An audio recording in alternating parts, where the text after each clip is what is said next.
At 3:17 a.m., something happened that was never meant to be public. Across multiple continents, independent monitoring systems registered the same anomaly at the exact same moment. Power grids remained online.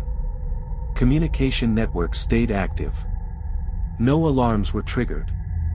Yet for 47 seconds, the planet behaved in a way that had never been recorded before. To most people, nothing happened. To those watching the data, everything changed. We are taught to believe that the end of the world would be obvious. Sirens, explosions, cities collapsing in real time. But history suggests something far more unsettling. The most dangerous events often arrive quietly, disguised as errors, buried in technical language, and forgotten by design. Civilizations rarely fall in a single moment. They fail when warnings are ignored.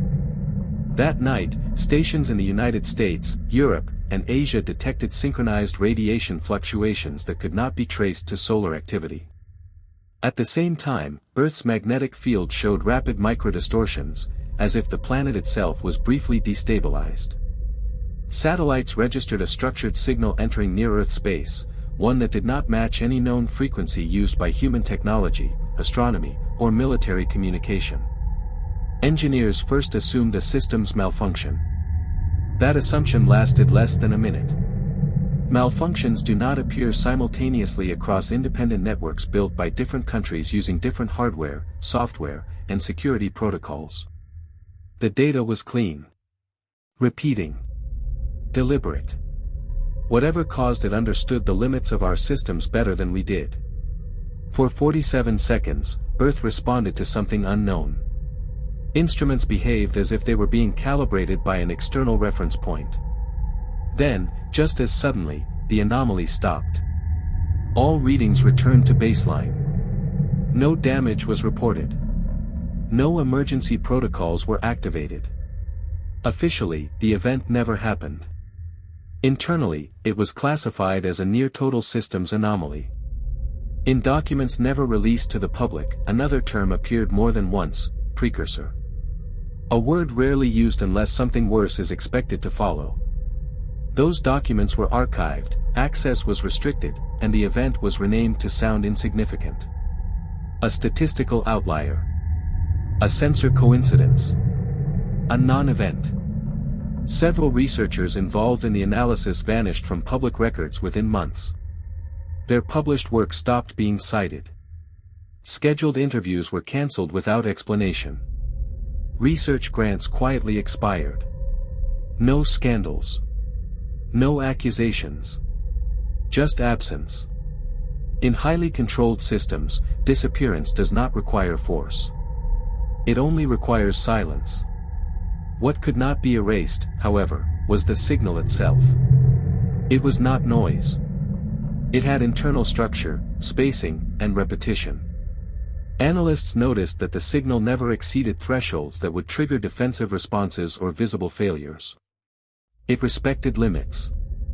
Almost as if it was mapping boundaries rather than crossing them. Measuring instead of attacking. Observing instead of interfering. One theory suggests it was a rare cosmic interaction, something natural that science simply has not categorized yet. Another proposes it was artificial, a probe or calibration signal sent by an intelligence far more advanced than our own. A third theory is more disturbing. That the event did not come from space at all, but from within Earth's own systems, triggered by human technology operating beyond understood limits. There is also a theory almost no one discusses publicly. That the signal was not a message, but a response. That something detected us first. What makes the incident truly unsettling is what did not happen. There was no collapse. No casualties. No global panic. Life continued normally. People slept through it. Markets opened the next morning. It was as if the planet passed an inspection it did not know it was taking. Since that night, smaller anomalies have been recorded. Brief. Weaker. Always dismissed. Solar interference. Software glitches. Instrument error. But analysts who quietly compare the data noticed the same patterns. The same timing irregularities. The same structured silence afterward. The same 47-second signature appearing in fractions. Some believe the original event was a warning. Others believe it was a test run. And a few believe it was the first phase of something still unfolding, something patient enough to wait years or decades between steps. History shows that the most advanced systems do not rush. They observe until action is unavoidable. If the signal returns, it may not stop at 47 seconds. It may not leave systems intact.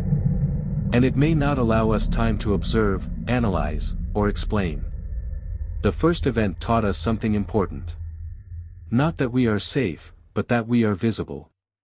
We like to think we are in control of our world. That if something threatens it, we will see it coming. But control is often an illusion created by familiarity. The most dangerous threats do not announce themselves. They do not invade. They evaluate. If the end of the world ever arrives, it may not come with fire or noise. It may arrive as silence in the data. A brief interruption. A moment no one notices. And by the time we understand what it meant, there may be nothing left to understand.